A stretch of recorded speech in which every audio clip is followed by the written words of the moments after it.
Bem-vindas e bem-vindos a mais um Diálogos Olimpianos, um podcast produzido pelo Grupo de Estudos sobre o Mundo Antigo Mediterrâneo da UFSM, o GEMAN. Meu nome é Henrique Amster Pause, sou graduado em História pela Universidade Federal de Santa Maria.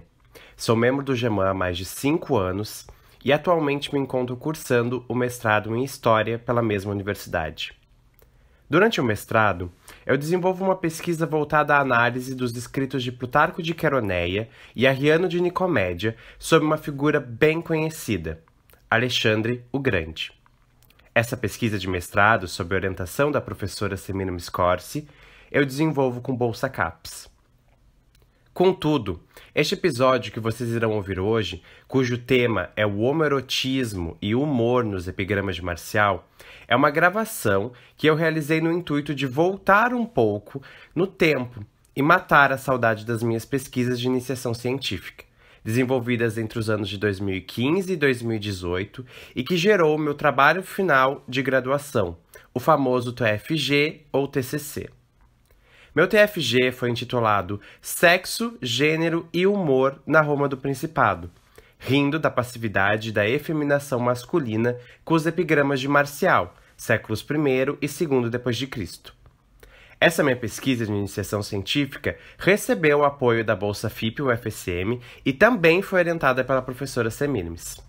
Bom, espero que vocês gostem do que nós preparamos e vamos ao tema então. Vou começar apresentando o autor do material que trabalhei, o Marcial, e que será base da análise aqui sobre o homoerotismo e humor em Roma. Marcus Valério Marcial foi um poeta que nasceu na cidade de Bilbilis, na província romana da Hispânia, atual Espanha, por volta de 39 e 43 d.C. Marcial era proveniente de uma elite provinciana e possivelmente teria recebido as primeiras lições de sua educação ainda na Espanha, e depois se mudado para Roma em torno do ano de 64 d.C. Marcial foi para Roma, provavelmente, buscando gozar da mesma sorte que seus compatriotas Sêneca e Lucano, também escritores, possuíam junto às cortes imperiais da época. Entretanto, Marcial passará o resto de sua vida produzindo epigramas, único gênero de poesia que nosso autor se debruçou por toda a sua vida, e, pelo que sabemos até hoje, ele ocupou a posição de cliente de importantes aristocratas da cidade de Roma. Ao que tudo indica, Marcial sabia que Roma era o único lugar onde poderia sobreviver com aquilo que considerava ser a sua vocação, a poesia. Será nessa cidade, então, que Marcial construiu sua fama, com desafios e conquistas que serão encerrados após a morte do imperador Domiciano no ano de 96 d.C. Fato que forçará Marcial a retornar à sua cidade natal por volta do ano de 102 d.C., onde ele também morrerá, provavelmente entre os anos de 103 e 104 d.C. A condição de cliente, em latim, cliens, ocupada por Marcial em Roma, pode ser vista como uma forma de nosso autor sobreviver na cidade. Segundo a historiadora Renata Lopes Venturini, os chamados clientes eram homens livres que cortejavam o patrono em busca de proteção. Sabemos, pela análise dos poemas, como dos epigramas 42 e 79 do livro 4, por exemplo, que o poeta Marcial era possuidor de pequenas propriedades rurais e que possuía até mesmo um escravo. Tudo isso demonstra que Marcial parece ter feito parte de uma espécie de grupo rural provincial de sua região com algum tipo de posse, embora não pareça que as mesmas eram elevadas. Ele era, dessa forma, de uma pequena elite provincial romana que, em Roma, compactuava com o sistema de valores dos seus patronos, não necessariamente fazendo parte dessa alta elite aristocrática romana, visto sua posição de cliens. Segundo o historiador Benedito Ribeiro Júnior, pela necessidade de boas relações e também de rendimentos, Marcial buscou em Roma por um patrono, mantendo a relação de clientela com sua submissão à vida de cliente. Nos primeiros anos em Roma, graças aos seus contatos, parece que Marcial teve uma vida economicamente estável. em especial seu amigo Sêneca, muito próximo ao imperador Nero, permitirá a Marcial contato quase que direto com a casa imperial da época de Nero, que governou de 54 até 68 d.C. Assim, Marcial se vê aliado e apadrinhado por um dos principais conselheiros do imperador, o que acreditamos ter sido para ele um bom início de carreira. Para sobreviver em Roma, Marcial dependia de seus patronos e da venda de seus livros.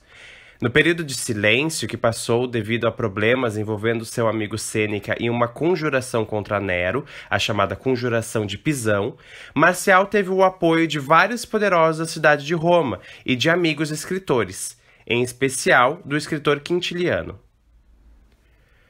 Marcial voltará aos seus escritos no ano de 80 d.C., quando escreve o Livro dos Espetáculos, uma coleção de 33 epigramas publicados em homenagem à construção do Coliseu. A partir daí, o epigramista vai conhecer o auge de sua carreira. Portanto, podemos fazer um breve resumo sobre a atuação de Marcial em cada imperador de Nero a Domiciano. Como já citamos, é na época de Nero que Marcial se dirige a Roma para viver de sua escrita literária, apadrinhado pelos demais poetas hispânicos que viviam na cidade e sob a proteção de Sêneca. Após a morte do último, Marcial passa para a proteção de Quintiliano, que o aconselhou a se afastar da poesia e seguir a carreira forense. Durante todo o reinado de Vespasiano, o primeiro dos Flavianos, Marcial sobreviveu com a ajuda de poderosos em Roma e não publicou nada que pelo menos tenha chegado até a atualidade. Sob Tito e Domiciano, nosso poeta vai atingir o seu auge, sendo um grande adulador de Domiciano. Falemos sobre seu gênero poético. O poeta Marcial escreveu na forma de epigrama, gênero da poesia que tem origem com os gregos em inscrições funerárias e pequenos escritos em estátuas e objetos ligados a guardar a memória de algo ou alguém do antigo mundo da Hélade. Marcial acaba virando sinônimo da palavra epigrama, visto que será esse autor o primeiro a colocar o nome de epigrama em sua poesia, e dele temos uma vasta produção que chegou até os nossos dias. Segundo Alexandre Anolon, Marcial foi aquele que primeiro inseriu o epigrama nas práticas de sociabilidade correntes em Roma. Nosso poeta trouxe, portanto, espaços da vida cotidiana dos romanos para a literatura, citando ginásios, sítios, banhos, práticas, nomes e etc. Seus epigramas apresentam os espaços da cidade de Roma e as relações sociais são seu palco. O epigramista de Bílbilis irá expor os comportamentos elevados, os vícios e as corrupções dos romanos e das romanas de sua época. Com um tom satírico, com o seu fazer rir, a partir de uma série de espécies de olhares com tons moralistas, o autor fará, por exemplo, críticas aos comportamentos das matronas, que fugiam dos padrões morais, e aos homens efeminados. Marcial atacou de forma ampla homens com comportamentos que eram considerados femininos dentro do que era considerado feminino no contexto. E, embora falasse de pessoas conhecidas, ele conseguia criar disfarces que as mesmas fossem identificadas, mas sem explicitá-las. Além disso, como mostra Amy Richling, o poeta Marcial conseguia fazer parecer que o atacante, ele mesmo, aprovava as ações da vítima, como no epigrama 37 do livro 6. Mas, conforme Richling, no geral, o epigramista Marcial atacava as práticas consideradas erradas por ele ou pelo grupo aristocrático para qual escrevia. No epigrama de Marcial, o poeta é o agressor e a vítima não é uma pessoa citada, mas ela deve ser descoberta em um jogo de adivinhação, como observa Richling. A audiência era formada por grupos de amigos, transeuntes, literatos ou frequentadores de teatros. Tais poemas são a fonte de seu deleite.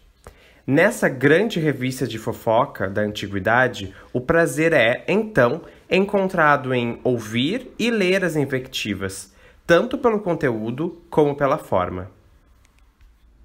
Entretanto, cabe salientar aqui, dentro do nosso objeto de pesquisa, o homoerotismo masculino na visão de Marcial, estamos nos utilizando do termo homoerotismo, e não homossexual ou homossexualidade.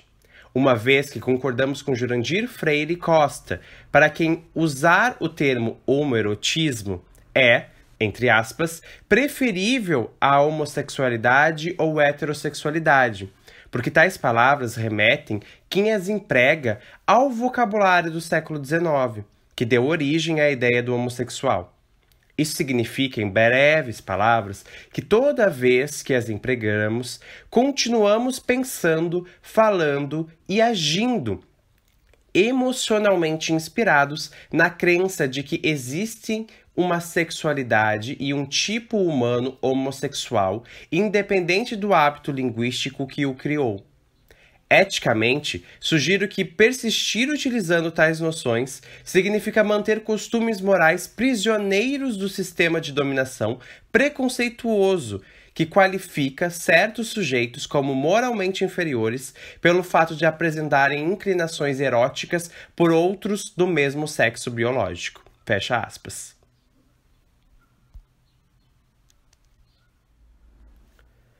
Na análise do homoerotismo masculino nos poemas de Marcial, percebemos que ele não ataca a prática em si. Ele ataca quando o vir romano, o cidadão, deixa de cumprir o papel dele esperado perante a urbs e a sua domus. Mas qual era esse papel?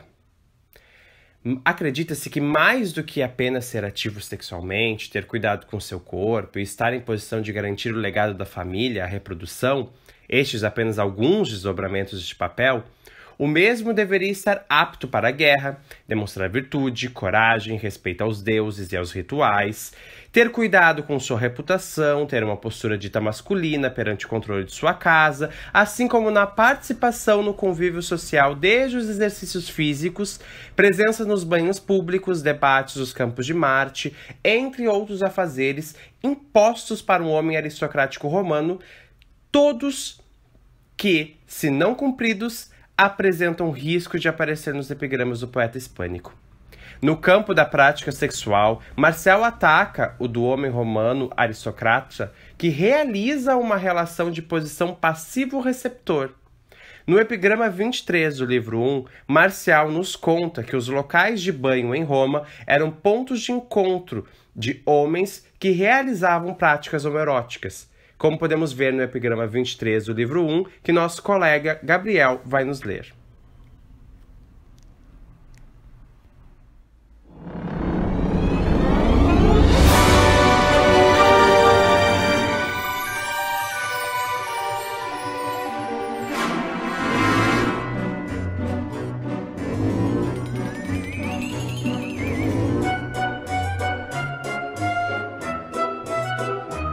Só convidas alguém, Cota, com quem te lavas. Só nos banhos arruma os teus convivas. Admirava-me, Cota, jamais me chamares. Agora eu sei que eu nu não te agradei.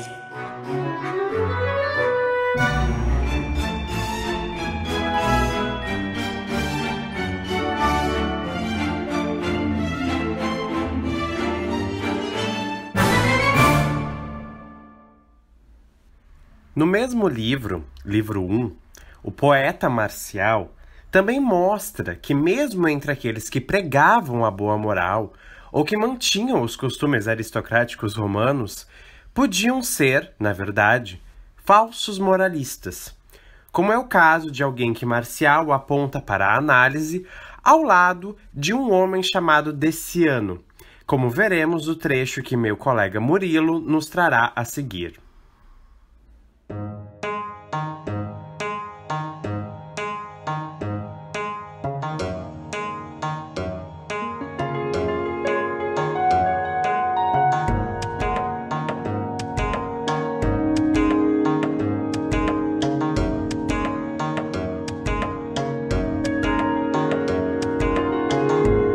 Tu vês, Deciano, aquele com os cabelos desgrenhados, de olhar severo que mete medo, que fala de Cúrio, de Camilo e de outros patriotas? Não dê confiança no seu aspecto. Ontem foi desposado.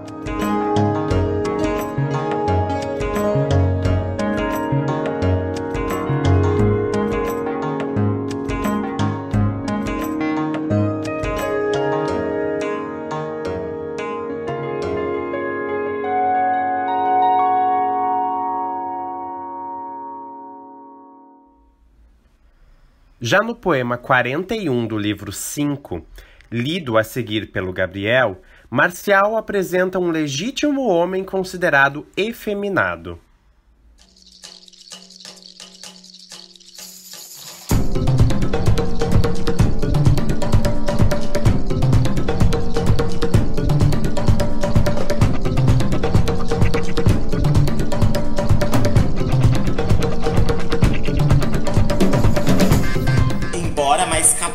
Que o eunuco trouxa, que o concubino de Quelenas mais mole, por quem, segundo a mãe Anteia, o galo uiva, de teatros, plateias e éditos falas, de trábeas, de idos, fíbulas e do censo, e os pobres mostra a mão lixada com pomes. Se Dídimo no assento equestre sentar, podes verei, não podes com os maridos.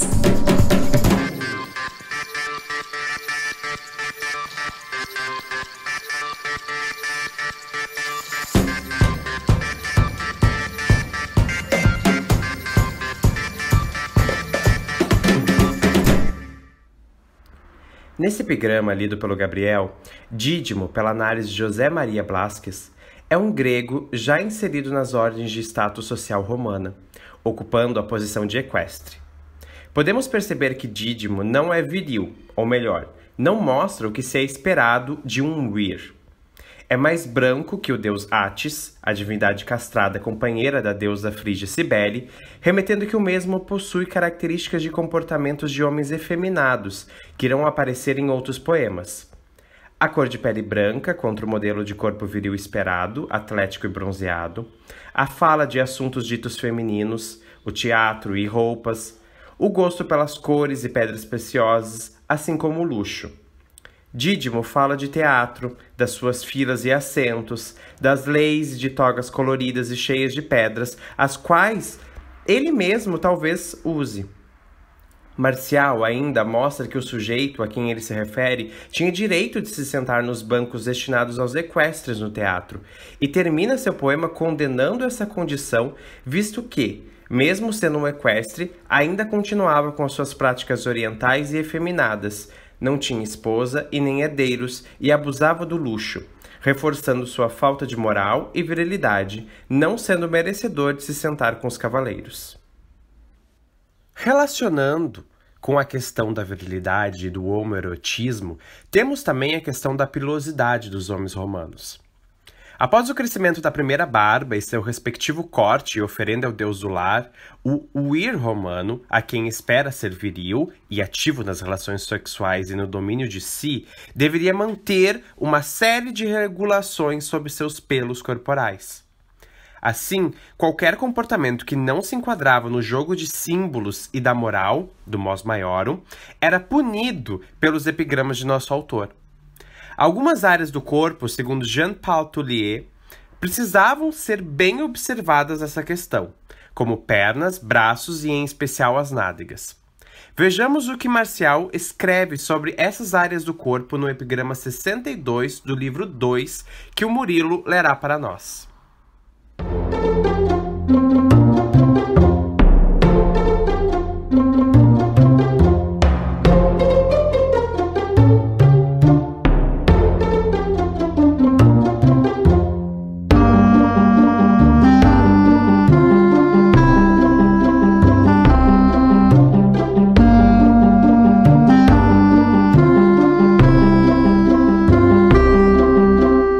Depilas teu peito, tuas pernas e teus braços, se tua verga, após o trabalho de depilação, não se deixa cercar senão de penugens, é que tu, Libiano, sonhas em agradar tua mestra.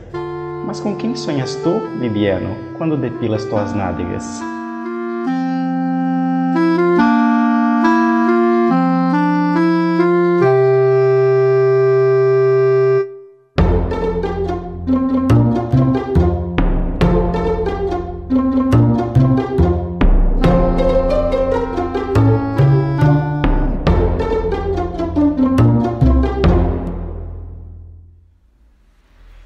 Percebemos, portanto, que algumas áreas do corpo podiam e até deviam ser depiladas. A barba e manter os cabelos aparados são alguns exemplos.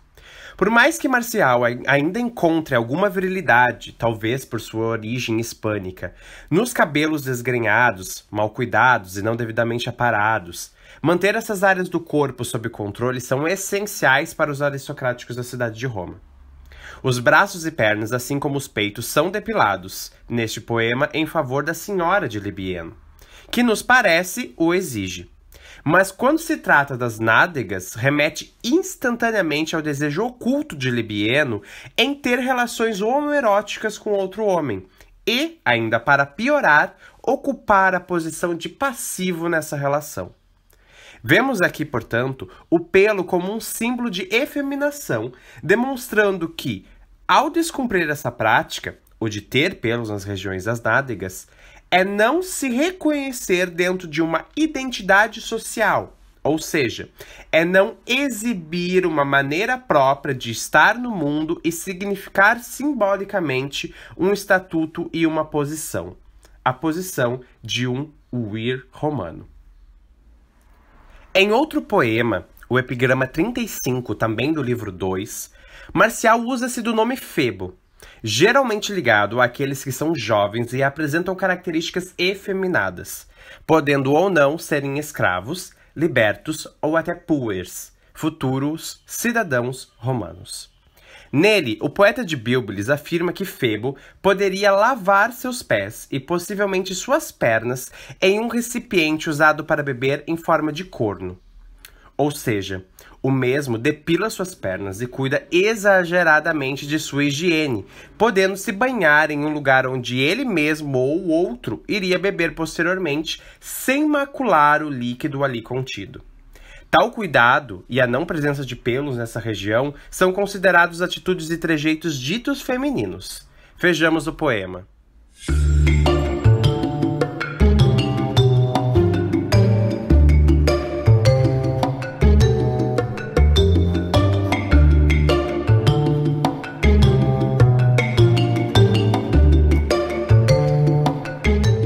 Pernas pares aos cornos da lua? Podes, Febo, lavar os pés de um rício.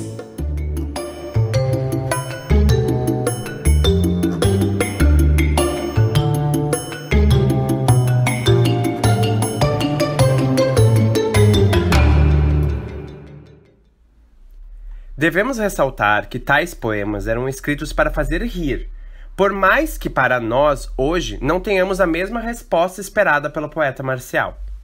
Mesmo assim, podemos perceber algo de jocoso misturado à malícia em seus escritos.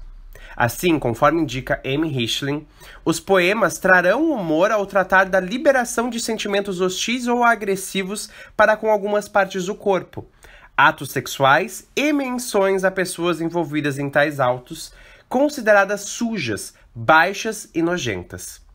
O tom jocoso, a sátira, tida como uma crítica engraçada, e a obscenidade podem ser vistas como uma técnica de escrita pensada pelo autor para se manter próximo da realidade das ruas e das relações sociais contidas em Roma.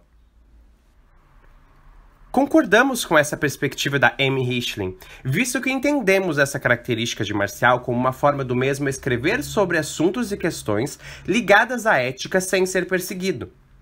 Sublinhamos que nos tempos de Marcial, o governo de Domiciano, outros escritores contemporâneos foram perseguidos, como Tácito e Juvenal, por exemplo. Nosso poeta irá escutar ou ler com atenção os manuais de oratória de Cícero e Quintiliano, e irá usar elementos que lhe ajudarão a escrever sobre assuntos polêmicos sem ser perseguido. Além do fazer rir, Marcial nunca citava diretamente o nome daquele que acusava, usando nomes genéricos, como já comentei.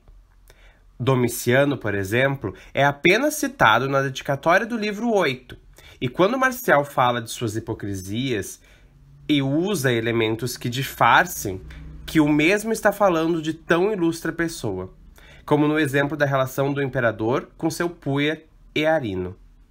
Essa relação é mostrada no poema 9 do livro 9. Marcial, nesse epigrama, expõe o imperador que ordenou o fim das castrações e o aumento do preço dos eunucos no mercado, assim como também promulgou inúmeras reformas morais no império, tendo relações homoeróticas e não aceitáveis para a figura que ele representava. Segundo a análise do historiador Benedito Ribeiro Júnior, a comparação de Earino com Átis e Ganimedes aqui informa que a relação entre o garoto e o imperador era afetiva e sexual. Átis, como já exposto, era um eunuco mitológico divino e o amante da deusa Cibele. Ganimedes, por sua vez, é o ser mitológico jovem eternizado como namorado de Zeus. Para concluir, o poeta romano Horácio já explicava, em sua Sátira 10, que o humor é superior à severidade quando se deseja transmitir uma verdade ética. Marcial, portanto, usou do riso como um instrumento a serviço da ética, de uma espécie de moral, utilizando seus epigramas para transmitir uma lição, com uma palmada ou com uma carícia, mas sempre rindo. Assim, um tipo de humor romano, no caso aqui analisado, como argumenta Georges Menóis na obra História do Riso e do Escárnio, e aqui concordamos com ele, esteve a serviço da aristocracia como forma de reforçar o regime do principado e visando a ordem política aristocrática. Não acreditamos que o humor esteja sempre a serviço dos poderosos e da ordem, pelo contrário. Porém, no caso aqui analisado, é um dos elementos possíveis de ser percebido, embora o estudo do humor seja algo extremamente interessante para pensarmos variados grupos sociais e seus usos dessa ferramenta tão legal que é o humor. Para quem gosta do tema do humor e do sexo em Roma, eu sugiro que ouça o episódio número 22 do Diálogos Olimpianos, onde a professora Semíramis entrevista o doutorando Alexandre sobre humor, sexo e o deus Piriapo. Bom, espero que vocês tenham gostado dessa breve exposição sobre minha pesquisa de iniciação científica e sobre o espertinho e fofoqueiro Marcial. Portanto, nosso debate de hoje foi proposto a partir do texto da minha monografia, já citada anteriormente, e que se encontra nos anais digitais da Biblioteca da Universidade Federal de Santa Maria, e no capítulo de livro intitulado As Fronteiras entre o Ir e o Quinaedos, o humor contra a passividade sexual masculina nos poemas de Marcial, século I d.C., presente no livro Fronteiras Culturais no Mundo Antigo, Ensaio sobre Identidades, Gênero e Religiosidades, publicado em 2018. Esse livro, para quem se interessar, está em PDF, na página do GEMAN, no site academia.edu. Eu agradeço a todas e todos que me ouviram até aqui. Agradeço meus colegas Gabriel e Murilo pelas leituras dos epigramas do Marcial. A tradução que nós usamos desse epigrama é de Fábio Cairoli. E, em nome de todo o GEMAN, convido vocês para ouvirem outros episódios dos nossos Diálogos Olimpianos e nos vemos em breve. Até mais!